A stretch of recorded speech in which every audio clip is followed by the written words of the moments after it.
మా పాల్మా ఏంది బా పొద్దున్నే బెస్ట్ పేసామడానికి వచ్చినా లే పింఛన్ ఇవ్వడానికి వచ్చిన. ఏంది వాలంటీర్లు లేరు కదా? నేను సచివాలయం సెక్రటరీని. వరే మీరు కూడా చేస్తా పింఛన్లు. మరేంది వాలంటీర్లు లేరని ముసలిని ముప్పు తుప్పులు పెట్టాడు ఆ ముఖ్యమంత్రి. అవకాశం ఉన్నా అవస్థలు పెట్టేది ఆ ప్రభుత్వం. అవకాశం ఇస్తే అండగల్ల పడేది ఈ ప్రభుత్వం. అధికారం ఇస్తే ఆడుకునేది ఆ ప్రభుత్వం. అధికారం ఇస్తే ఆదుకునేది ఈ ప్రభుత్వం. ఎట్టైనా విజనరీ.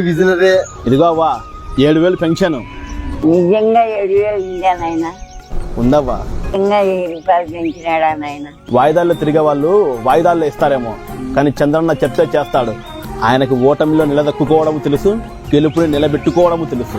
చంద్రన్న అన్న మాట నిలబెట్టుకున్నాడు.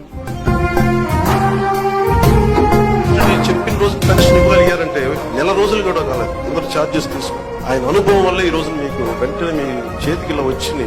చంద్రబాబు గారి అపారమైన అనుభవం రాష్ట్రానికి చాలా అవసరం. ఆయన మనస్ఫూర్తిగా నేను ఆయన అభినందిస్తున్నాను.